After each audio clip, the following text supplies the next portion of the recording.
بسم الله الرحمن الرحيم ياسين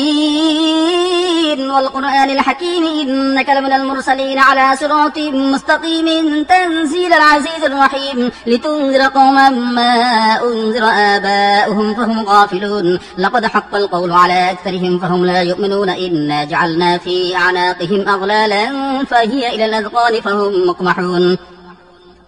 وجعلنا من بين أيديهم سدا ومن خلفهم سدا فأغشيناهم فهم لا يبصرون وسواء عليهم أأنذرتهم أم لم تنذرهم لا يؤمنون إنما تنذر من اتبع الذكر وخشي الرحمن بالغيب فبشره بمغفرة وأجر كريم إنا نحن نحيي الموتى ونكتب ما قدموا وآثارهم وكل شيء أحصيناه في إمام مبين واضرب لهم مثلا أصحاب القرية إذ جاءها المرسلون إذ أرسلنا إليهم اثنين فكذبوهما فعززنا بثالث فقالوا إنا إليكم مرسلون قالوا ما أنتم إلا بشر مثلنا وما أنزل الرحمن من شيء إن أنتم إلا تكذبون قالوا ربنا يعلم إنا إليكم لمرسلون وما علينا إلا البلاغ المبين قالوا إنا تطيرنا بكم لئن لم تنتهوا لنرجمنكم وليمسنكم منا عذاب أليم قالوا طائركم معكم أئن ذكرتم بل أنتم قوم مسرفون وجاء من أقصى المدينة رجل يسعى قال يا قوم اتبعوا المرسلين اتبعوا من لا يسألكم أجرا وهم مهتدون وما لي لا أعبد الذي فطرني وإليه ترجعون أأتخذ من دونه آلهة إن يردني الرحمن بضر لا تغن عني شفاعتهم شيئا ولا ينقذون إني إذا لفي ضلال مبين إني آمنت بربكم فاسمعون قيل ادخل الجنة قال يا ليت قومي يعلمون بما غفر لي ربي وجعلني من المكرمين وما أنزلنا على قومه من بعده من جند من السماء وما كنا منزلين إن كانت إلا صيحة واحدة فإذا هم خامدون يا حسرة على العباد ما يأتيهم من رسول إلا كانوا به يستهزئون ألم يروا كم أهلكنا قبلهم من القرون أنهم إليهم لا يرجعون وإن كل لما جميع لدينا محضرون وآية لهم الأرض الميتة أحييناها وأخرجنا منها حبا فمنه يأكلون وجعلنا فيها جنات من نخيل وأعناب وفجرنا فيها من العيون ليأكلوا من ثمره وما عملته أيديهم أفلا يشكرون سبحان الذي خلق الأزواج كلها مما تنبت الأرض ومن أنفسهم ومما لا يعلمون وآية لهم الليل نسلخ منه النهار فإذا هم مظلمون والشمس تجري لمستقر لها ذلك تقدير العزيز العليم والقمر قدرناه منازل حتى عاد كالعرجون القديم لا الشمس ينبغي لها أن تدرك القمر ولا الليل سابق النهار وكل في فلك يسبحون وآية لهم أنا حملنا ذريتهم في الفلك المشحون وخلقنا لهم من مثله ما يركبون وإن نشأ نغرقهم فلا صريخ لهم ولا هم ينقذون إلا رحمة منا ومتاعا إلى حين وإذا قيل لهم اتقوا ما بين أيديكم وما خلفكم لعلكم ترحمون وما تأتيهم من آية من آيات ربهم إلا كانوا عنها معرضين وإذا قيل لهم أنفقوا مما رزقكم الله قال الذين كفروا للذين آمنوا أنطعم من لو يشاء الله أطعمه إن أنتم إلا في ضلال مبين ويقولون متى هذا الوعد إن كنتم صادقين ما ينظرون إلا صيحة واحدة تأخذهم وهم يخصمون فلا يستطيعون توصية ولا إلى أهلهم يرجعون ونفخ في الصور فإذا هم من الأجداث إلى ربهم ينسلون قالوا يا ويلنا من بعثنا من مرقدنا هذا ما وعد الرحمن وصدق المرسلون إن كانت إلا صيحة واحدة فإذا هم جميع لدينا محضرون فاليوم لا تظلم نفس شيئا ولا تجزون إلا ما كنتم تعملون إن أصحاب الجنة اليوم في شغل فاكهون هم وأزواجهم في ظلال على الأرائك متكئون لهم فيها فاكهة ولهم ما يدعون سلام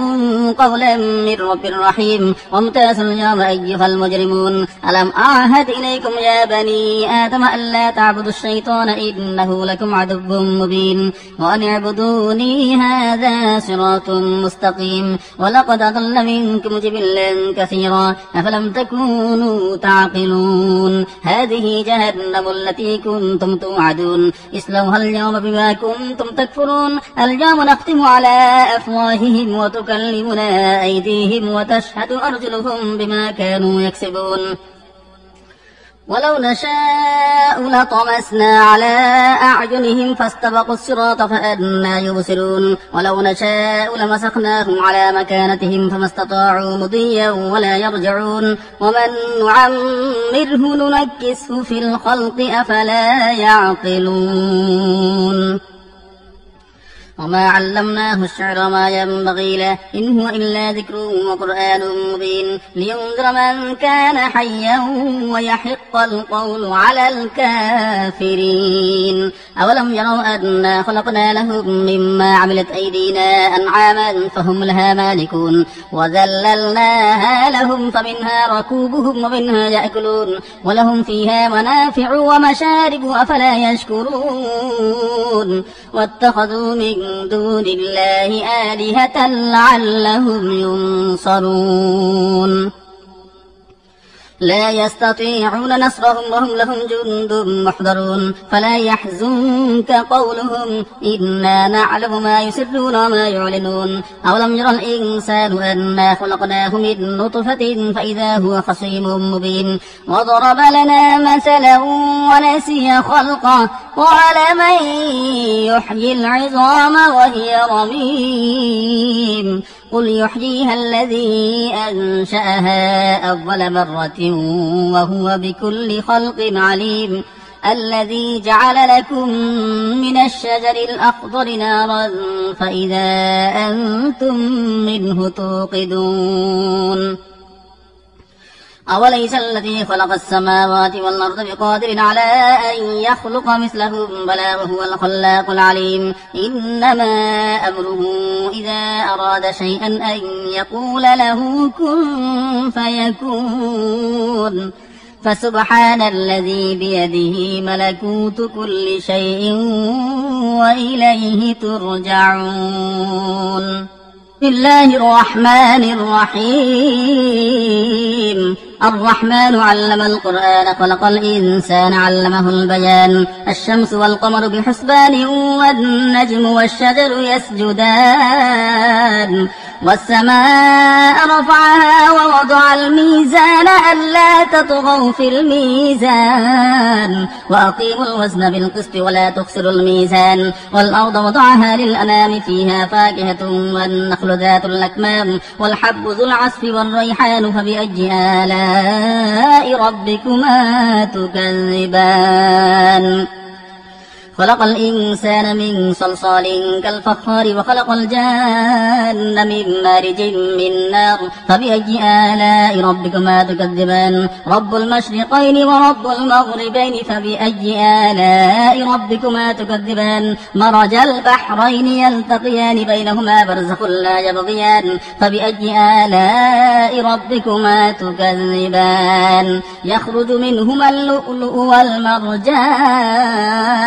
فبأي آلاء ربكما تكذبان وله الجوار المنشآت في البحر كالأعلام فبأي آلاء ربكما تكذبان كل من عليها فان ويبقى وجه ربك ذو الجلال والإكرام فبأي آلاء ربكما تكذبان يسأله من في السماوات والأرض كل يوم هو في شأن فبأي آلاء ربكما تكذبان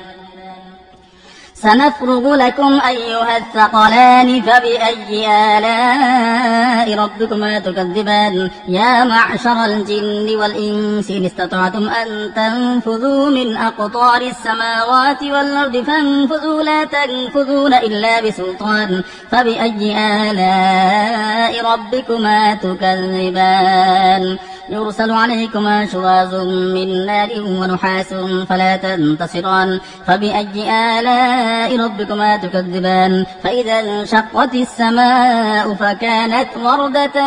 كالدهان فبأي آلاء ربكما تكذبان فيومئذ لا يسأل عن ذنبه إنس ولا جان فبأي آلاء ربكما تكذبان يعرف المجرمون بسيماهم فيؤخذ بالنواصي والأقدام فبأي آلاء ربكما تكذبان هذه جهنم التي يكذب بها المجرمون يطوفون بينها وبين حميم آن فبأي آلاء ربكما تكذبان ولمن خاف مقام ربه جنتان فبأي آلاء ربكما تكذبان ذواتا أفنان فبأي آلاء ربكما تكذبان فيهما عينان تجريان فبأي آلاء ربكما تكذبان فيهما من كل فاكهة زوجان فبأي آلاء ربكما تكذبان متكئين على فرش بطائنها من استبرق وجنى الجنتين دان فبأي آلاء ربكما تكذبان فيهن قاصرات الطرف لم يطمثهن إنس قبلهم ولا جان فبأي آلاء ربكما تكذبان كأنهن الياقوت والمرجان فبأي آلاء ربكما تكذبان هل جزاء الإحسان إلا الإحسان فبأي آلاء ربكما تكذبان ومن دونهما جنتان فبأي آلاء ربكما تكذبان مدهامتان فبأي آلاء ربكما تكذبان فيهما عينان نضاختان فبأي آلاء ربكما تكذبان فيهما فاكهة ونخل ورمان فبأي آلاء ربكما تكذبان فيهن خيرات حسان فبأي آلاء ربكما تكذبان حور مقصورات في الخيام فبأي آلاء ربكما تكذبان لم يطمثهن إنس قبلهم ولا جان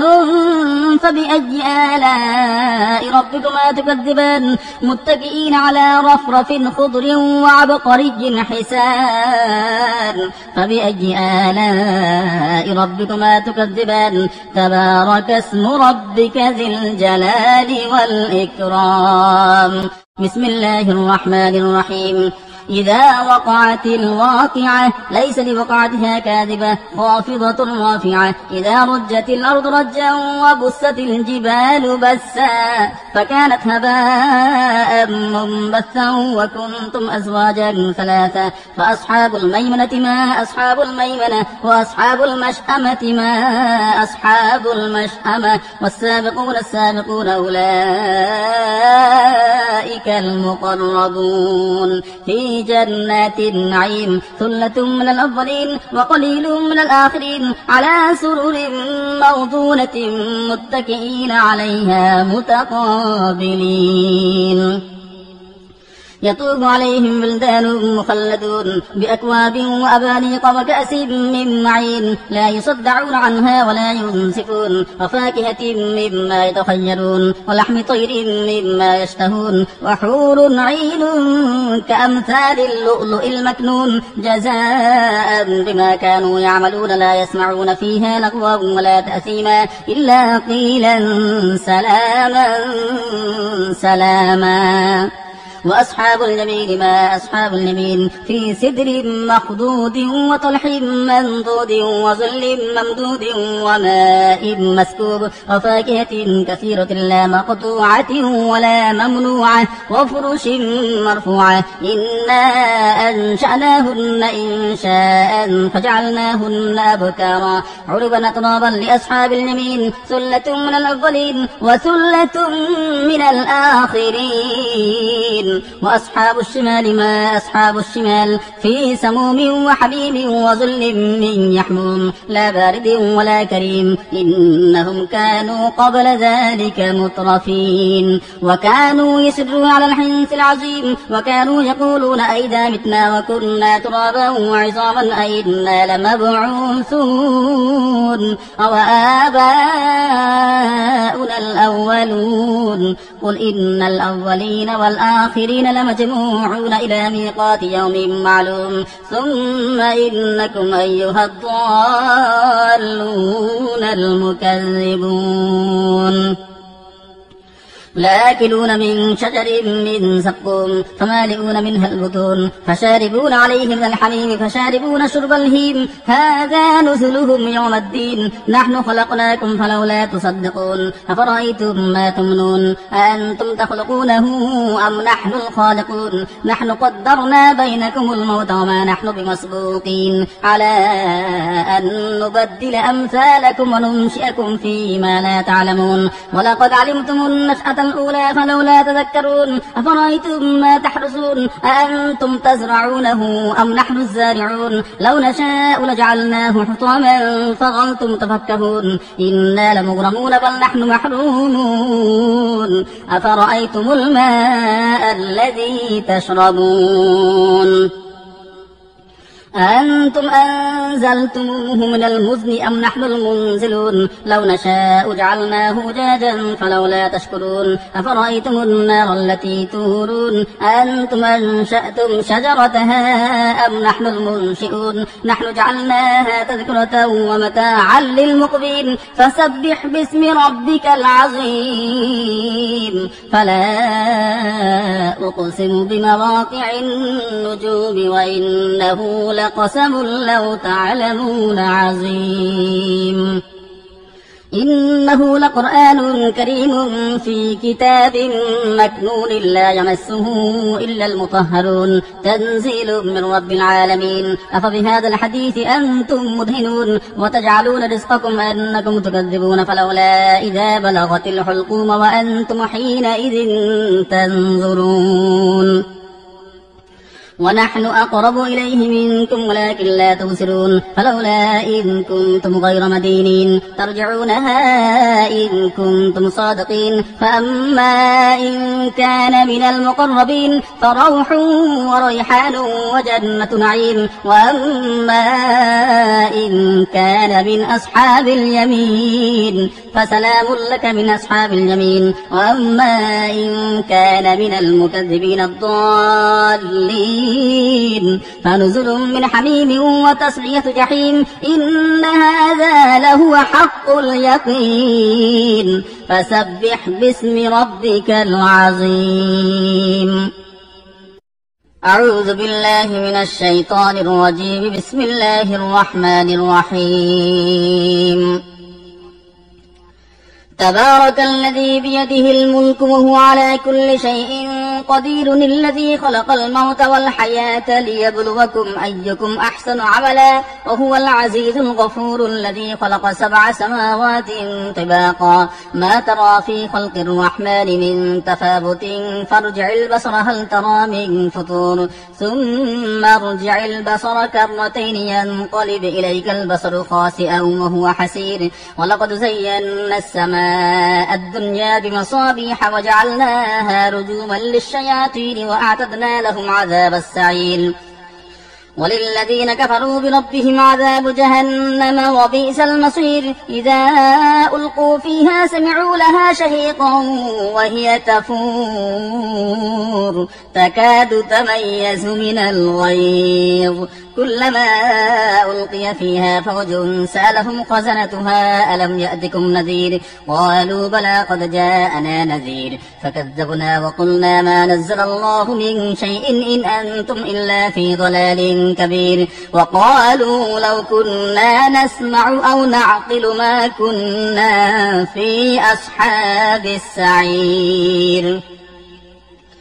فاعترفوا بذنبهم فسحقا لأصحاب السعير إن الذين يخشون ربهم بالغيب لهم مغفرة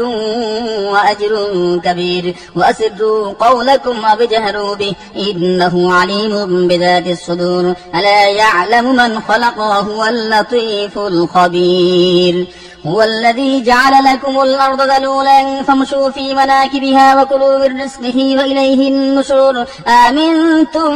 من في السماء أن يخسف بكم الأرض فإذا هي تمور أم أمنتم من في السماء أن يرسل عليكم حاصبا فستعلمون كيف نذير ولقد كذب الذين من قبلهم فكيف كان نكير أولم يروا للطير فوقهم صافات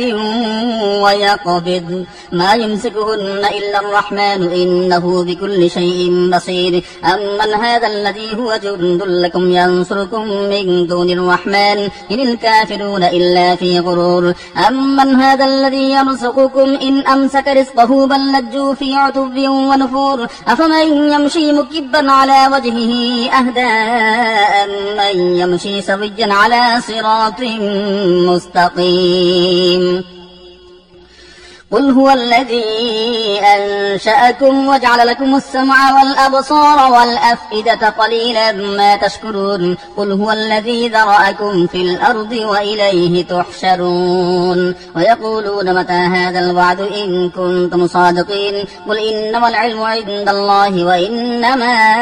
أنا نذير مبين فلما رأوه زلفة سيئت وجوه الذين كفروا وقيل هذا الذي كنتم به تدعون قل أرأيتم إن أهلكني الله ومن معي أو رحمنا فمن يجير الكافرين من عذاب أليم قل هو الرحمن آمنا به وعليه توكلنا فستعلمون من هو في ضلال مبين قل أرأيتم إن أصبح ماؤكم غورا فمن يأتيكم بماء معين